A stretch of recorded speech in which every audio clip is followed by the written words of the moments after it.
இந்த ஹைவேஸில் எறும்பு மாதிரி நீங்கள் பார்த்துட்ருக்கிற இந்த பைக்ஸ் தான் இந்த ரைடோட பைக்கர்ஸ். ஆனால் இவங்க வெறும் 30% தான். அப்போ எல்லா பைக்கர்ஸும் இருந்தால் எப்படி இருக்கும்?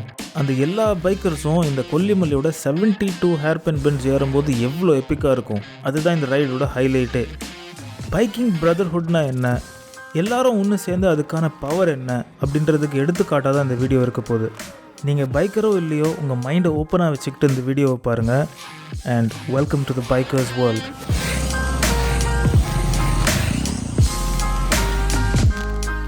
பெரிய ட்ரிப்போ சின்ன ட்ரிப்போ நம்ம வீட்டில் எப்பயுமே இப்படி தான் நம்மளை அனுப்பி வைப்பாங்க. போயிட்டா கோல் இருந்துருச்சு, போகலாமா? Bye bye. Hey guys, welcome back to the channel. எல்லோரும் எப்படி இருக்கீங்க? எல்லோரும் சூப்பராக இருப்பீங்கன்னு நினைக்கிறேன். நம்ம வந்து ஒரு குட்டியான ரைடுக்கு போகிறோம். குட்டியான ரைடுன்னு சொல்ல முடியாது, ஒரு டிஸ்டன்ஸ் வைஸ் பார்த்திங்கன்னா 2 days ரைடு தான். ஆனால் மெம்பர்ஸ் பார்த்திங்கன்னா ஜாஸ்தி. ஸோ கிட்டத்தட்ட 116 பேர் இந்த ரைடில் இருப்பாங்க. ஆல்ரெடி நீங்கள் மல்டிபிள் சேனல்ஸில் இந்த வீடியோஸ் பார்த்துருப்பீங்கன்னு நினைக்கிறேன். அருணோட சேனலில் பார்த்துருக்கலாம், இன்னும் நிறைய பேர் வீடியோ போட்டிருப்பாங்க. This is only my perspective and most probably மற்றவங்களோட கண்டிப்பாக லேட் ஆயிரும். எனிவேஸ், நம்ம சேனலுக்கு நீங்கள் புதுசுனா நம்ம சேனலில் moto vlogs, travel videos and travel related videos வந்து வந்துகிட்டே இருக்கும். ஸோ அந்த மாதிரி வீடியோஸ்லாம் உங்களுக்கு பிடிக்கும்னா சப்ஸ்கிரைப் பண்ணிடுங்க. சப்ஸ்கிரைப் பண்ணிவிட்டு பெல் ஐக்கான் ப்ரெஸ் பண்ணிங்கன்னா தான் நோட்டிஃபிகேஷன் வரும், இல்லைனா வராது. பண்ணாலே வரமாட்டேங்குது, ஸோ பார்த்துக்கோங்க. இன்றைக்கி நான் ஒரு விஷயம் நோட்டீஸ் பண்ணேன். இன்றைக்கின்னு இல்லை, மோஸ்ட் ரைட்ஸில் நோட்டீஸ் பண்ணியிருக்கேன். ரைடுன்னு காலையில் கிளம்பும் போது அந்த ஆட்டோமேட்டிக்காக நம்ம வண்டிக்கு வந்து ஏதோ ஒரு ஜோஷ் வந்துடுது. அதாவது வண்டி வீட்டிலேருந்து எடுக்கிறதுலேருந்தே ஸ்மூத்தாக இருக்கிற மாதிரி ஒரு ஃபீல் இருக்குது. இதே வந்து நான் டே டு டே ஓட்டும் போது அப்படி இருக்காது. மார்னிங் வந்து ஓட்டும் போது, மார்னிங் வந்து ஸ்டார்ட் பண்ணும்போது அந்த அளவுக்கு இந்த ஸ்மூத்னஸ் இருக்காது. நம்ம வண்டிக்குமே வந்து இந்த ரைடோட எக்ஸைட்மெண்ட் வந்து ஏதோ ஃபீல் ஆகுது அப்படின்னு நான் ஃபீல் பண்ணுறேன். நம்ம ஹேண்டில் பண்ணுற விதமாக கூட இருக்கலாம். நீங்களும் அதை ஃபீல் பண்ணியிருக்கீங்கன்னா எனக்கு சொல்லுங்கள். ஸோ சென்னையிலேருந்து ஸ்டார்ட் பண்ணுற ரைடர்ஸ் வந்து ஓஎம்ஆரில் ஸ்டார்ட் பண்ணாங்க சில பேர், அண்ட் செங்கல்பேட்டில் சில பேர் ஜாயின் பண்ணுறாங்க. ஸோ எல்லாருமே வந்து செங்கல்பேட் டோலில் வந்து மீட் பண்ண போகிறோம். 6 o'clock வந்து நம்ம செங்கல்பேட் டோல்லேருந்து திருப்பி ரைடு ஸ்டார்ட் பண்ணுற மாதிரி பிளான். டைமுக்கு தான் கிளம்பிட்டோம். நம்ம பெருசாக பேக்கிங் எதுவுமே இல்லை இந்த ரைடுக்கு. அதனால் வெறும் டாப் பாக்ஸும் டேங்க் பேக் மட்டும்தான். பிகாஸ் 2 நாள் ரைடு தான் இது. சேடில் பேக் எதுவுமே தேவைப்படலை. ஒரே ஒரு நைட் ஸ்டே தான். நானும் கொஞ்சம் லைட்டாக ட்ராவல் பண்ணுறதுக்கு ப்ராக்டிஸ் பண்ணிகிட்ருக்கேன். எவ்வளோக்கு எவ்வளோ முடியுமோ லக்கேஜ் வந்து கம்மி பண்ணிக்கிட்டே இருக்கும் ஒரு ரைட்லேயும். ஸோ இந்த ரைடில் வந்து கொஞ்சம் எப்பிக்னஸ் இருக்கும்னு நினைக்கிறேன். நிறைய பேர் இருக்கும் இந்த ரைடில். அண்ட் அருணோட 100K செலிப்ரேஷன் வேறு. அவரை செலிப்ரேட் பண்ணுறதுக்கு நானுமே ஒரு சர்ப்ரைஸ் பிளான் பண்ணியிருக்கேன். ஆக்சுவலாக மல்டிபிள் சர்ப்ரைசஸ் பிளான் பண்ணியிருந்தேன். பட் அதுலேருந்து ஒன்று தான் ஒர்க் அவுட் ஆச்சு. பட் எனிவேஸ், நீங்கள் வந்து எண்ட் வரைக்கும் பாருங்கள் வீடியோவை. ஸோ நம்ம வந்து டோலில் எல்லோரையும் மீட் பண்ணதுக்கப்புறம் கண்டினியூ பண்ணுறேன் நான். செங்கல்பேட் டோல் ஒரு மீட்டிங் பாயிண்ட்டாக இருந்துச்சு. அங்கே வந்து ஒரு 60 to 70 ரைடர்ஸ் வந்து மீட் பண்ணோம். நிறைய பிகினர் ரைடர்ஸ், நிறைய எக்ஸ்பர்ட்ஸ். ஆனால் எல்லோரும் அதே லெவல் ஆஃப் எக்ஸைட்மெண்ட்டில் இருந்தாங்க. பார்க்க ரொம்பவே சூப்பராக இருந்துச்சு. ஸோ இந்த ரைடு சூப்பராக இருக்க போகுதுன்றது கிளியராக தெரிஞ்சிருச்சு. பின்னாடி பார்த்தீங்கன்னா நம்ம குரூப்பில் வந்து 10 பேர் இருக்காங்க. நான் 10 பேரை வந்து லீட் பண்ணிகிட்ருக்கேன். டெயிலில் வந்து நான் நம்ம கூட வந்து டைட்டஸை வந்து போட்டிருக்கேன். இது வரைக்கும் so far so good, no miscommunication, all going good. நம்ம வந்து சிங்கிள் ஃபைலில் போயிட்டுருக்கோம். நிறைய ரூல்ஸ் எல்லாம் நம்ம சொல்லியாச்சு, ப்ரீஃப் பண்ணியாச்சு. சில நியூபீஸும் இருக்காங்க குரூப்பில். ஸோ அவங்களுக்கு வந்து இது ஒரு லேர்னிங் எக்ஸ்பீரியன்ஸாக இருக்கும். நம்ம பின்னாடி உங்களுக்கு மிரரில் தெரியுதான்னு தெரில, நம்ம பின்னாடி வந்து 10 பேர் மட்டும் இல்லை, நம்ம குரூப்பில் 10 பேர் தான். ஆனால் மீதி வந்து கிட்டத்தட்ட ஒரு 70 பேர் இருக்கும். இப்போ இங்கேருந்து செங்கல்பேட்டிலேருந்து கிளம்புனது. So it's really big group. இதை வந்து எப்படி மேனேஜ் பண்ணுறோன்னா, ஒரு குரூப்பாக சின்ன குரூப்பாக ஸ்ப்ளிட் பண்ணி அவங்கவுங்களுக்கு கிளஸ்டர் ஹெட் டெய்ல்னு போட்டு மேனேஜ் பண்ணிகிட்ருக்கோம். I think it's a good strategy. Divide and conquer most of the சிச்சுவேஷனில் பெஸ்ட்டு ஸ்ட்ராட்டஜி. அதுதான் இப்போ ஃபாலோ பண்ணிகிட்ருக்கோம். ஸோ இப்போ நான் ஃப்ரண்ட்டில் போயிட்டுருக்கிறதுனால என்னோடய ஸ்பீடு தான் வந்து மேட்ச் பண்ணணும். நான் வந்து ரொம்ப ஸ்லோவாகவும் போகக்கூடாது. அதே சமயத்தில் I need to keep a good pace. So 80ல் நான் போயிட்டுருக்கேன். இந்த ஸ்பீடு வந்து கரெக்டாக இருக்கும். ஏன்னா நியூபியூஸும் இருக்காங்க, டிராஃபிக்கும் கொஞ்சம் இருக்குது. ஸோ இது கரெக்டான ஸ்பீடாக இருக்கும். ஓப்பன் ஹைவேஸ் வரும்போது நம்ம அதுக்கேற்ற மாதிரி அடாப்ட் பண்ணிக்கலாம். ஒரு மூமெண்ட்டில் ட்ரெயினும் நம்மளும் ஒரே இடத்துல இருக்கிற மாதிரியும், நமக்கு அடியில் இருக்கிற பூமி மட்டும் நகர்ந்துட்டு இருக்கிற மாதிரியும் ஒரு ஃபீலிங் இருந்தது. இந்த மாதிரி நீங்களும் ட்ரெயினோட ஸ்பீடை மேட்ச் பண்ணி போயிருப்பீங்க நிறைய தடவை. செம ஃபன்னான ஒரு ஃபீலிங் அது. என்ன டைம் ஆகுது? 8:02 ஆகுது. 10 minutes break. All okay? All good. எப்படி இருக்கு? ஓகேவா உங்களுக்கு? All good. என்ன ப்ரோ, ஓகேவா? All good. விக்ரவாண்டின்னு ஒரு இடத்துல தான் நம்ம இந்த ஃபர்ஸ்ட் பிரேக் எடுத்தோம். ஸோ எல்லோரும் வந்து கம்ஃபர்டபுளாக ஃபீல் பண்ணுறாங்களா அப்படின்னு ஒரு செக் பண்ணுறதுக்காக நம்மளோட ஃபர்ஸ்ட் டீ பிரேக்கும் கூட. Boys 10 minutes. எல்லோரையும் இந்த டைம் வச்சு ரஷ் பண்ணுறதுக்கான மெயின் ரீசன் என்னென்னா, புது ஆளுங்க கூட நம்ம பேச ஆரம்பித்தோன்னா பேசிக்கிட்டே இருப்போம். அப்புறம் நம்ம ஸ்கெடியூலை வந்து ஃபாலோ பண்ண முடியாது, மற்றவங்க நமக்காக வெயிட் பண்ணுற மாதிரி இருக்கும். அதனால யாராவது ஒருத்தர் வந்து டைமை வந்து செக்கில் வச்சுக்கிட்டே இருக்கணும். இங்கே உளுந்தூர்பேட்டையில் வந்து நம்ம பிரேக்குக்கு நிறுத்தணும், பிரேக்ஃபாஸ்ட்டுக்கு. ஸோ இதுதான் நம்மளோட 10 மெம்பர் குழு. பிரேக்ஃபாஸ்ட் முடிச்சுட்டு திருப்பி கிளம்ப போகிறோம். நாமக்கல்லில் ஈலாஸ் கிச்சனில் தான் நம்ம வந்து லஞ்சு. ஸோ அது வரைக்கும் இப்போ 2.5 hours to ஆல்மோஸ்ட் 3 hours வந்து நம்ம கண்டினியூஸ் ரைட் பண்ண போகிறோம். Very exciting. ஆனால் வெயில் வந்து கொளுத்துது. ஸோ மூவிங்லேயே இருந்தால் தான் நமக்கு வந்து கொஞ்சம் கம்ஃபர்டபுளாக இருக்கும். நிறுத்திட்டா வந்து அப்படியே கொஞ்சம் நேரத்தில் வந்து சஃபோகேட் ஆகிற மாதிரி அளவுக்கு வெயில் இருக்குது. ஸோ இதுதான் நம்மளோட அந்த 10 மெம்பர் குழு. ஸோ நிறைய புது பைக்ஸ் இருக்குது. SD அட்வென்ச்சர் இருக்குது, அப்புறம் மீட்டியர் இருக்குது, 2 பேர் இருக்காங்க, லடாக் போயிட்டு வந்தாங்க. CBR 150 இருக்குங்க. ஸோ நல்ல மிக்சர் இருக்குது, பார்க்கலாம். என்னதான் எல்லாரும் எக்ஸைட்டடாக இருந்தாலும் எல்லாருமே வந்து ரொம்பவே மெச்சூராக பிஹேவ் பண்ணாங்க. நம்ம கொடுக்குற இன்ஸ்ட்ரக்ஷன்ஸை வந்து பொறுமையாக கேட்டுக்கிட்டாங்க, ப்ராப்பராக ஃபாலோ பண்ணாங்க, லேன் டிசிப்ளின் ஃபாலோ பண்ணாங்க, ஸ்பீடெல்லாம் ஃபாலோ பண்ணாங்க.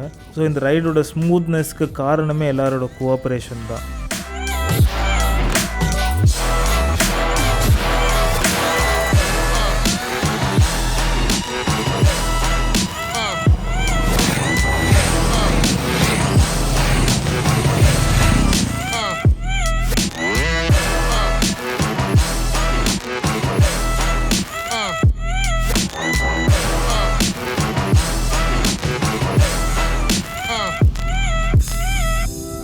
April 23 இன்றைக்கி வெயில் வந்து அப்படி இருக்குது.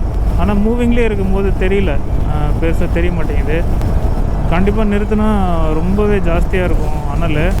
ஸோ இன்னும் நமக்கு வந்து 2 hours காட்டுது நம்ம லஞ்ச் பாயிண்ட்டுக்கு. அதுதான் இப்போதைக்கு அப்டேட்டு. ஸோ இன்டர்காம் இருக்கிறதுனால ரொம்ப வசதியாக இருக்குது. ஆக்சுவலாக நம்ம குரூப்பில் வந்து இந்த கொல்லி ஹில்ஸ் ஏற்கனவே போயிருப்பாங்களே, அதை பற்றி டிஸ்கஸ் பண்ணிட்டு இருந்தாங்க. இப்படிதான் போவோம், ஜாலியாக தான் இருக்கும் அப்படின்னு தான் சொன்னாங்க. ஓ, ஸ்லோவாக போகிற மாதிரி இருக்குன்னு சொல்கிறாங்களா? ஆமாம் ஆமாம்.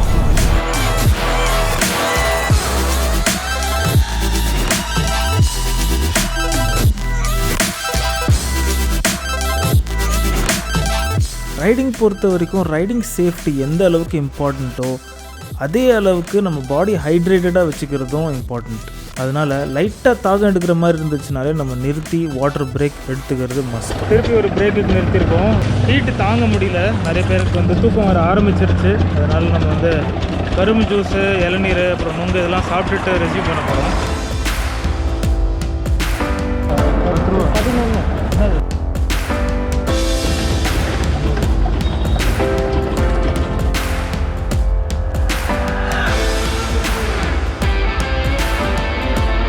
இந்த பிரிட்ஜுக்கு அடியில் அது அந்த ரோட்டில் போக சொல்லுது. கீழே அந்த ரோடு கீழே போகுதுல்ல. கொஞ்சம் ஓட்ட இந்த ஹைவே ஸ்ட்ரெச் வந்து கொஞ்சம் போர் அடிக்க ஆரம்பிச்சிருச்சு. ஆனால் இந்த போர்டும் ரொம்ப நேரம் இல்லை. ஏன்னா ஹைவேஸ்லேருந்து இறங்கின உடனே நமக்கு இருந்த ரோட்ஸ் வந்து சூப்பராக இருந்தது. ஸோ ஹைவேஸ்லேருந்து நம்ம உள்ளே வந்தாச்சு. இதுக்கப்புறம் ஃபுல்லாகவே இந்த மாதிரி ட்விஸ்டீஸ் தான் இருக்குது. நிறைய பெண்ட்ஸ் அண்ட் கர்வ்ஸ் இருந்த ரோட்ஸ் இன்னும் இன்ட்ரெஸ்டிங்காக ஆக்குச்சு. அதுவும் மேலேருந்து பார்க்குறதுக்கு இன்னும் அழகாக இருந்தது.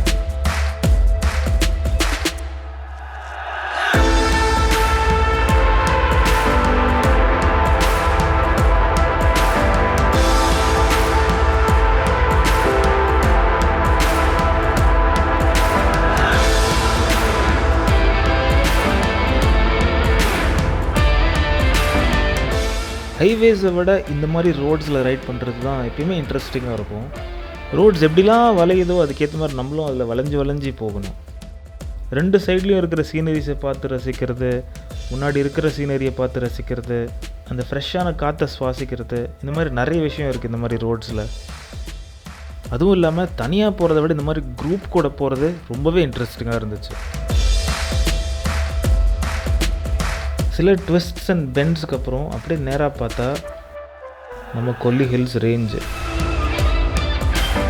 கொல்லிமலை ஏறுறதுக்கு முன்னாடி அடிவாரத்துலேயே ஒரு ரெஸ்டாரண்ட், ஈலாஸ் கிச்சன் அப்படின்னு சொல்லிட்டு, இங்கே தான் எல்லாருமே வந்து அசெம்பிள் ஆனோம். என்ன கூட்டம் பாருங்கள். எல்லாரும்னா தமிழ்நாட்டில் வேறு இடத்துலேருந்து வந்தவங்க எல்லாருமே இங்கே தான் அசெம்பிள் ஆனோம். கன்னியாகுமரியிலேருந்து சில பேர், மதுரையிலேருந்து, தஞ்சாவூர்லேருந்து அப்படின்னு ஏகப்பட்ட இடத்துலேருந்து வந்து ஜாயின் ஆகி இங்கே வந்து 160 பேர் கிட்ட பைக்கர்ஸ் இருந்தாங்க.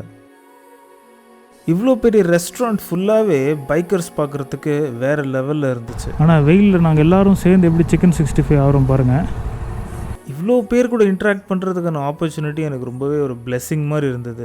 இந்த இடத்துக்கு வர்றதுக்கு முன்னாடி வரைக்கும் இருந்த பசி இங்கே வந்து சாப்பிட்றதுக்கு முன்னாடி பசி அடங்கிருச்சுன்னா பார்த்துக்கோங்க. எல்லோரும் கூட பேசிகிட்டு இருக்கிறதுலேயே டைம் எப்படி போச்சுன்னே தெரியல. ஆனால் அதுக்கப்புறம் தான் நம்ம எபிக்னஸ் க்ரியேட் பண்ண போகிறோம். அதனால் இங்கேருந்து நம்ம கொல்லிமலை டைமுக்கு கோஆர்டினேட்டடாக ஏற போகிறோம். ஸோ அருணோட பிளான் என்னென்னா, நம்ம இவ்வளோ பைக்கர்ஸ் கேதர் ஆகிருக்கோம். ஸோ எல்லோரும் இந்த கொல்லிமலையோட 72 ஹேர்பின் பென்ஸ் சிங்கிள் ஃபைலில் ஒரே பேஸில் மேலே வரைக்கும் போகணும் அப்படின்றது தான். அண்ட் இதை வந்து நம்ம ஏரியல் ஷாட்டில் கேப்சர் பண்ண ட்ரை பண்ண போகிறோம் வேறு மாதிரி. ஸோ 34th பெண்டில் எல்லோரும் வந்து வெயிட் பண்ணிவிட்டு அதுக்கப்புறம் மேலே ஏற போகிறது தான் நம்ம வந்து கேப்சர் பண்ண போகிறோம். அண்ட் ஆப்வியஸ்லி இந்த டாஸ்க்கு சூஸ் பண்ணப்பட்ட ஒன் ஆஃப் த பீப்புள் நான். ஏன்னா ஒரு அளவுக்கு டீசெண்டாக நான் ட்ரோன் ஷாட்ஸ் எடுக்கிறேன் அப்படின்றது காரணத்தினால இந்த டாஸ்க் எனக்கு வழங்கப்பட்டது.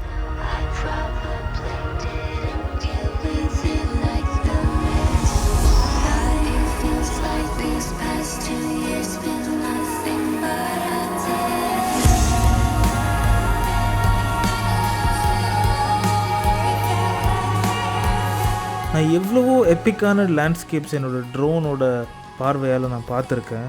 ஆனால் இந்த மாதிரி ஒரு ஃபுல் ஆஃப் லைஃப் இருக்கிற ஷாட் கேப்சர் பண்ணதே கிடையாது. இது வந்து ஆங்கிள், ஃப்ரேமிங், காம்போசிஷன் இது பற்றிலாம் எதுவுமே கிடையாது. இது எதை பற்றினா, இவ்வளோ பேருக்கு காமனாக இருக்கிற ஒரு விஷயம், காமனாக இருக்கிற ஒரு இன்ட்ரெஸ்ட், காமனாக இருக்கிற ஒரு ஃபீலிங், அதுக்காக ஒன்று சேர்ந்துருக்காங்க.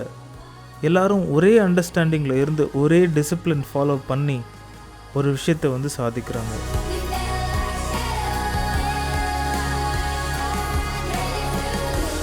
இவங்கெல்லாம் யார் அப்படின்னு கேட்டிங்கன்னா, டாக்டர்ஸ், இன்ஜினியர்ஸ், லாயர்ஸ், மெக்கானிக்ஸ் அப்படின்னு எல்லா ஃபீல்ட்லேயும் பைக்கர்ஸ் இருக்காங்க.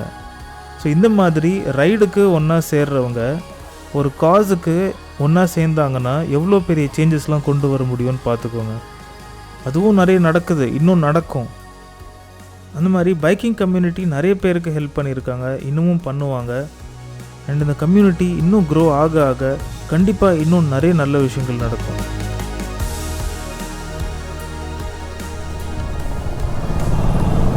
This is so much fun.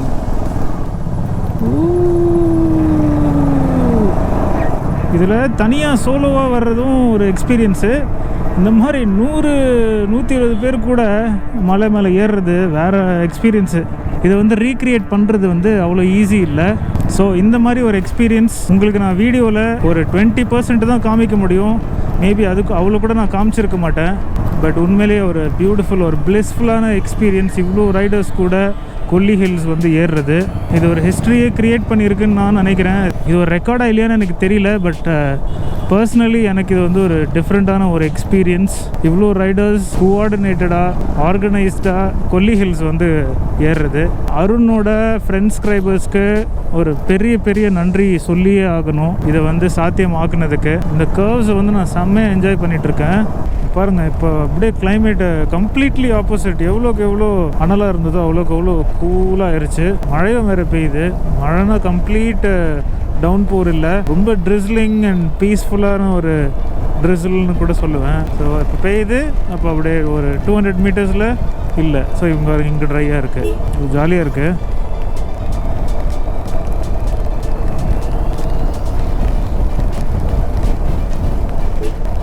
செம்ம கிளைமேட்டு. ரெயின் கியர் கூட போடல, பரவாயில்ல பார்த்துக்கலான்னு விட்டுட்டேன். ஷூக்குள்ளே தண்ணி போகிறது ஐ கேன் ஃபீல் இட். இந்த ரைடு, இந்த கேதரிங்க்கான மெயின் ரீசன் என்னென்னு பார்த்தீங்கன்னா, என்னோடய ஃப்ரெண்ட் அருணோட 100K சப்ஸ்கிரைபர் செலிப்ரேஷனுக்காக தான். சாரி, ஒரு சின்ன கரெக்ஷன், சப்ஸ்கிரைபர் கிடையாது, ஃப்ரெண்ட்ஸ்கிரைபர். இந்த வார்த்தை கண்டுபிடிச்சதே அருண் தான்.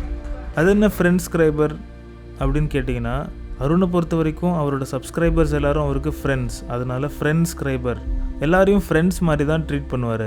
நீங்கள் அதை பார்த்தீங்கன்னா நான் ஃப்ரெண்ட்ஸ்கிரைபர்ஸ்னு போட்டிருக்கேன். when I did that I meant it. வாங்க, அதை எடுத்து ஃபோட்டோ எடுத்துக்கோங்க, வீடியோ எடுத்துக்கோங்க, என்ன வேணுமோ பண்ணுங்க. அது உங்களுக்கு நீங்க எப்படி ட்ரீட் பண்ணுவீங்களோ அது மாதிரி ட்ரீட் பண்ணுங்க. யாராவது சொந்த அச்சீவ்மெண்ட்டுக்கு இவ்வளோ பேரை கூப்பிட்டு ஸ்டேஜை போட்டு பேசுவாங்களா? ஏன்னா இது அது கிடையாது.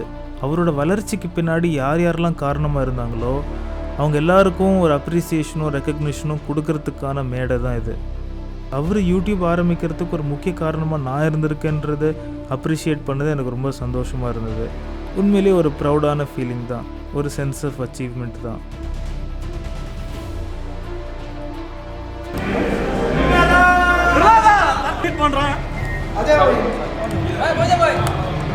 Thank you, Vignesh. I hope.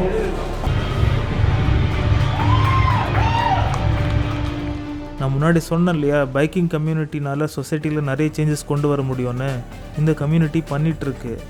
என்னென்ன மாதிரி விஷயங்கள்லாம் இந்த கம்யூனிட்டியில் நடக்குது அப்படின்னு தெரிஞ்சுக்க நீங்கள் அருணோட வீடியோ போய் பாருங்கள். இந்த பைக்கிங் கம்யூனிட்டியில் நாங்கள் எல்லோரும் உங்களை வெல்கம் பண்ணுறோம். இந்த வீடியோ உங்களுக்கு பிடிச்சிருந்ததுன்னா நம்மளோட மற்ற வீடியோஸும் போய் பாருங்கள், கண்டிப்பாக உங்களுக்கு பிடிக்கும். நம்மளோட சாகசங்கள் தொடரும். நான் உங்களை அடுத்த வீடியோவில் சந்திக்கிறேன். அது வரைக்கும் டாட்டா, பாய்.